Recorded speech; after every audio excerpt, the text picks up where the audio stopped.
नमस्कार, मैं हूं कुसुम कौर, आप देख रहे हैं राजस्थान धड़का न्यूज़। आज हम करधनी पुलिस थाना पे आए हैं, जहां पे सर्व समाज के लोगों ने एक जो लेटेस्ट मुद्दा है, महिला ने हत्या कर लिया, आत्महत्या, ये इनके परिजन बताएंगे। यहाँ पे सभी पुलिस स्टेशन पर एकत्रित हुए हैं न्याय की मांग को लेकर। हम इनसे जानेंगे इनके परिजनों से कि क्या पूरा मामला था। जी मैम, ऐसा मामला था 16 तारीख को रीना चौहान की पीट कर मार पीट कर सास ससुर पति देवर पति ससुर और सबने मिलकर उसको मार दिया। वो सोचा कि भाई मरी थोड़ी की रोज पीटते थे, लेकिन वो मर गई। तो इन्होंने सारे परिवार वालों ने बैठकर प्लानिंग बनाया कि भाई इसको फांसी के फंदे पर लटका दो, ताकि हो जाए कि भाई इसने खुदकुशी की है। उसके उनके पूरे शरीर पर चोट के निशान थे। और पुलिस जब वहाँ पुलिस पहुंची ना, तो पुलिस ने डेड बॉडी को उतार कर और एम्बुलेंस में डालकर ले गए। तो पुलिस को सबसे पहले परिजनों को सूचना देनी चाहिए, उनके माता पिता भाई बहन को सूचना देनी चाहिए कि भाई आपकी बच्ची है ऐसे ऐसे और हम इनको हॉस्पिटल लेके जा रहे हैं, पोस्टमार्टम कर रहे हैं। परिजनों को किसी प्रकार की सूचना नहीं दी गई।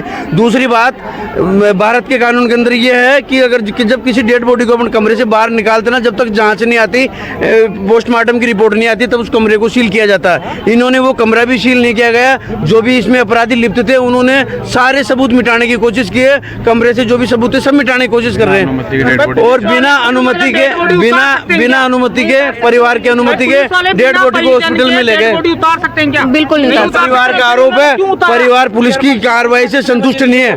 परिवार ये चाहता कि जिस कमरे में उसकी बहन की डेड बॉडी थी, बहन को मार के लटकाया गया था, उस कमरे को पुलिस सील करती। सील क्यों नहीं करा? और वो कमरा खुला रहा। लोग जिन्होंने जगन्य हत्याकांड को अंजाम दिया, सारे सबूत उन्होंने मिटा दिया, कमरा धो दिया, उन्होंने सारा काम कर दिया। अगर कमरा सील होता तो वो बेल्ट भी वही मिलती, और भी जो उनके पास में हथियार था मारने का, उनको बुरी तरह मारा गया है। ये बिल्कुल उनको मार कर लटकाया गया है, ये आत्महत्या नहीं है। और इस तरह अगर इन लोगों को सजा नहीं मिलेगी, हर 36 कौम के समाज में हर बहन बेटी ऐसी मरती रहेगी। अगर इंसाफ नहीं मिला, कल ना कोई दूसरी बेटी इन लोगों का शिकार होगी। मैं पुलिस प्रशासन से, राजस्थान के मुख्यमंत्री भजन लाल से मांग करता हूं कि इस बहन को न्याय दिलाए। जो भी दरिंदे इसमें शामिल है, उनको तत्काल फांसी के फंदे पर लटकाए। इससे बड़ी कोई सजा नहीं है, नहीं तो दरिंदे जेल जाएंगे, छूट जाएंगे, फिर किसी बहन बेटी का गला दबाकर हत्या कर देंगे। जो आदमी प्रूफ खत्म कर सकता है, वो कुछ भी कर सकता है। उनके बेटे को हम हमारे को जेल में ले जाओ, हम तैयार हैं जेल में डालने को। कम से कम उनके बेटे का दर्द हो, वैसे हमारी बेटी का दर्द है ना, क्यों नहीं बुलाया उनने? पहले तो बुलाना चाहिए ना। मीडिया भी जानता, कानून के अंदर भी है। अगर किसी कमरे से डेड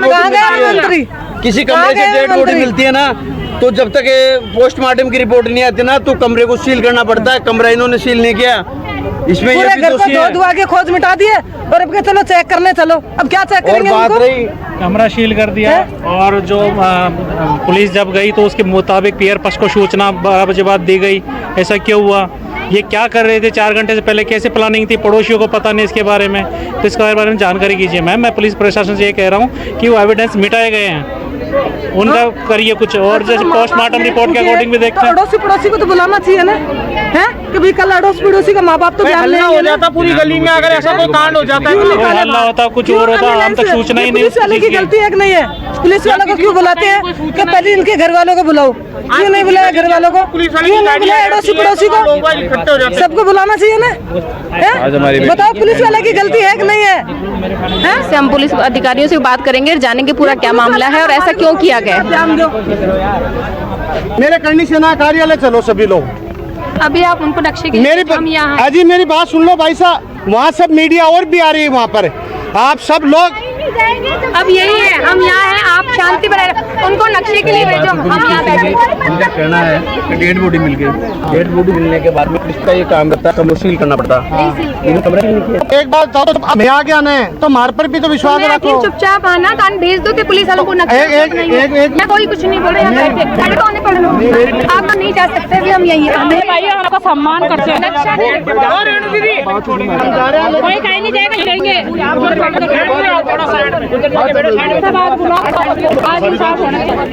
पूरी महिला टीम है राष्ट्रीय करनी सेना की, और ये भी हमारे जिसकी बहन एक्सपायर हुए, जिनका परिवार हुआ, ये भी राष्ट्रीय करनी सेना से जुड़े हुए थे।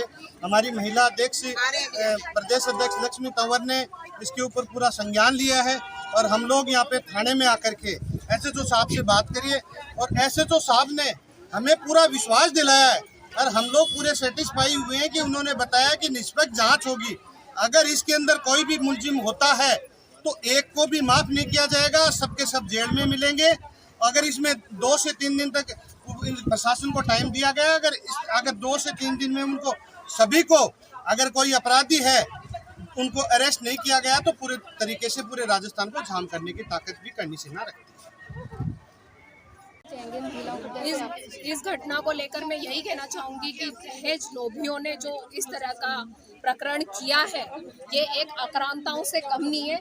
हम लोग बाहरी आक्रांत लोगों ने संसद में कहा, उसके खिलाफ तो आवाज उठाई, पर क्या समाज हमारे अंदर के आक्रांताओं से निपटने की हिम्मत रखता है?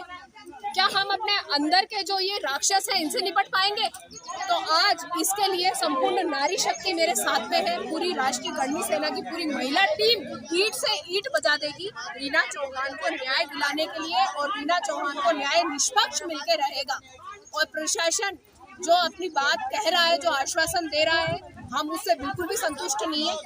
हम चाहते हैं कि प्रशासन बिना किसी दबाव के निष्पक्ष न्याय करे, और न्याय की उम्मीद हम सिर्फ प्रशासन से रख सकते हैं, क्योंकि प्रशासन हमारे लिए बैठा है, हमारे लिए आप वर्दी पहन के बैठे हो, तो आपका फर्ज बनता है निष्पक्ष न्याय करने का।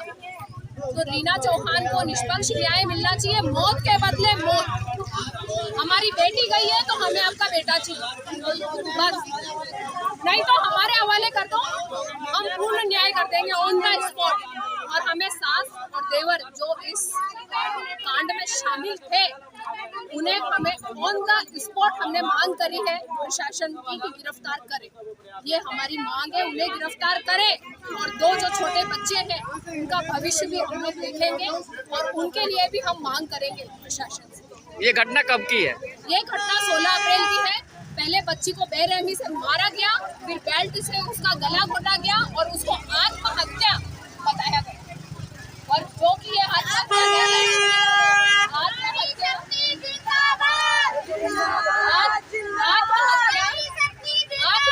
क्या होती है ये आप भी जानते हो, मैं भी जानती हूँ।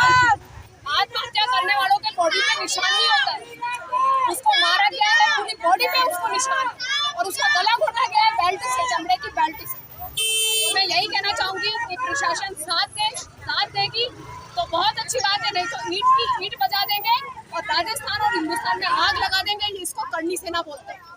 और मैं लक्ष्मी तंवर ये सरासर चेतावनी देती हूँ प्रशासन की, धमकी समझ लेना प्रशासन मेरा, कि ये जो कांड हुआ है ना, इसकी भरपूर भरपाई करके मानेंगे, नहीं तो ये धरना प्रदर्शन हटेगा नहीं।